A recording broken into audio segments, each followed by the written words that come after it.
Jesus. We welcome you to the third day of our communication week. Today's topic is speaking truth in love leads to a change of heart. The way we communicate can change people's hearts.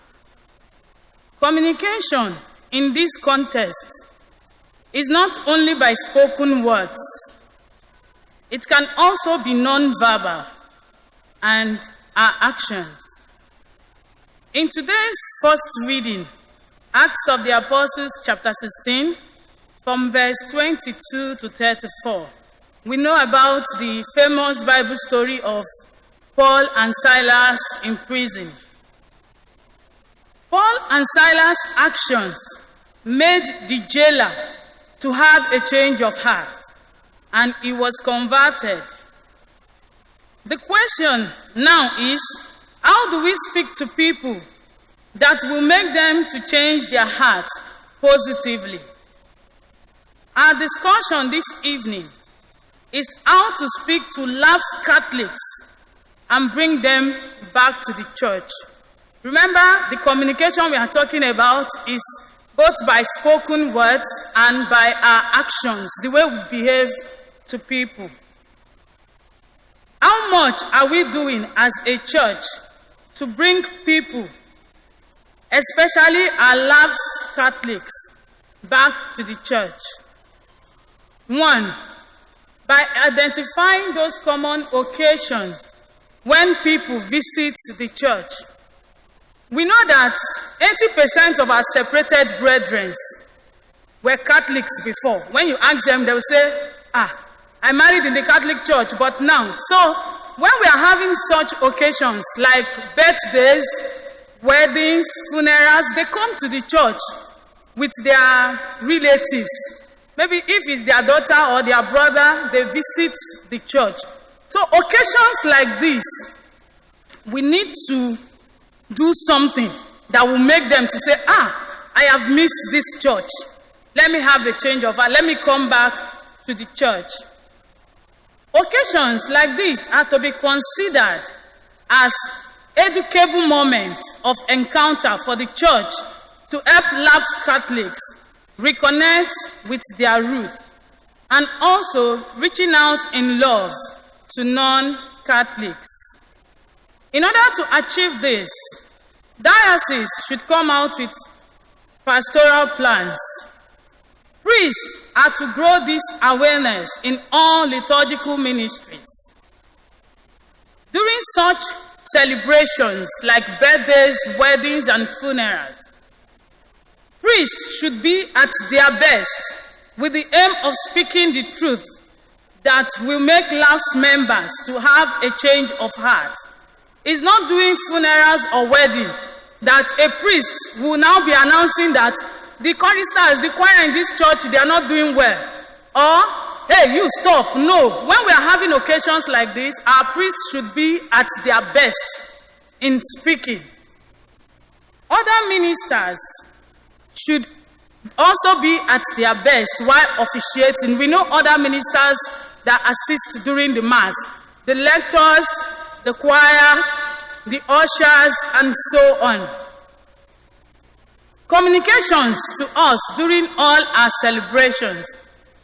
Choristers need to be well prepared, simple, and disciplined.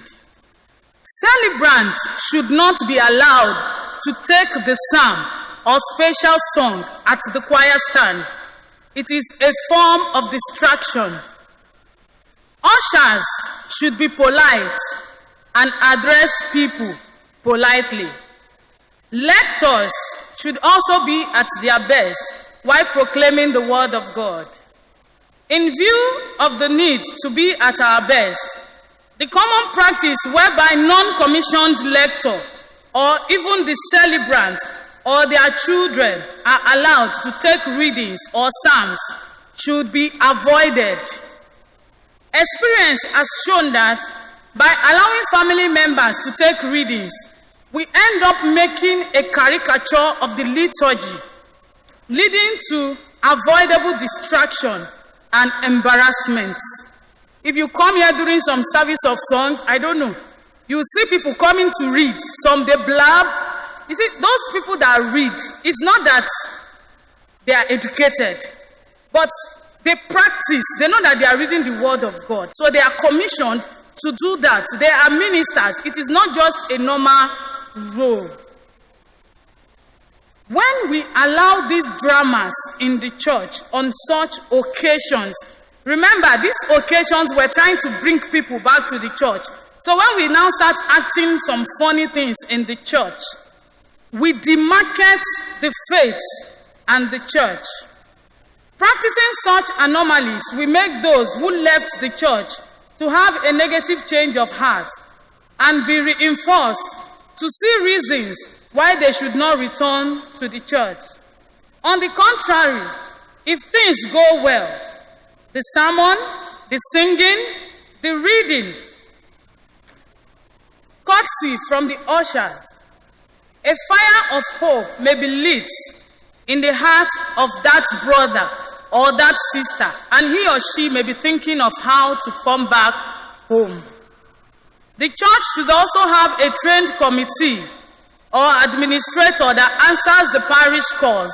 First impression matters, so that when people call the church, what they hear will tell them that they are welcomed.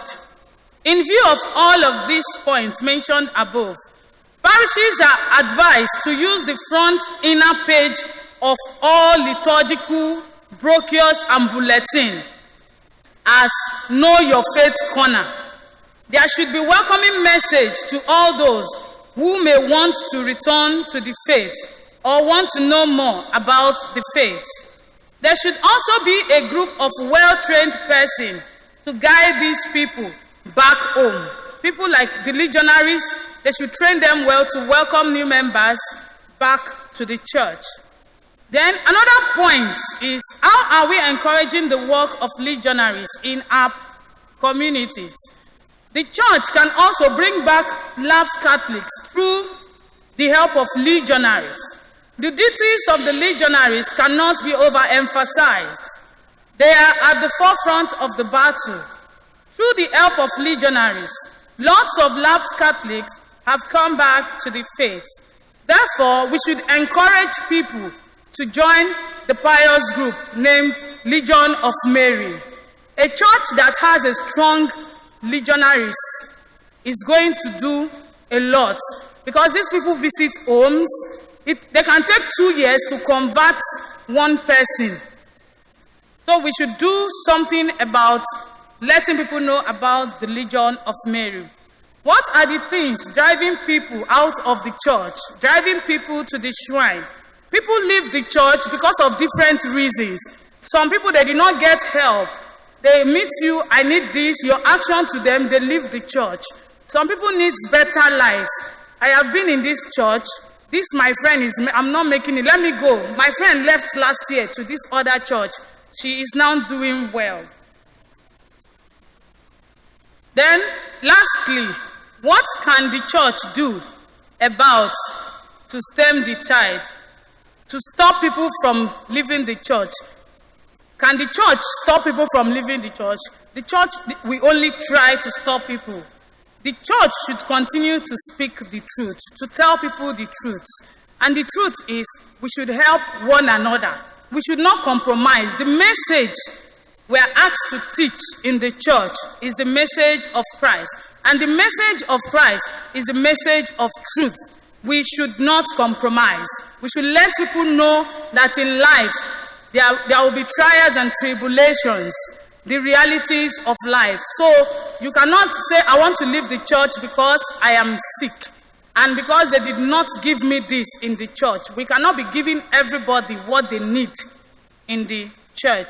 In conclusion, we should know that the best voice we need to speak to people in order to make them have a positive change of heart should be a gentle voice, a tender voice, and a loving voice.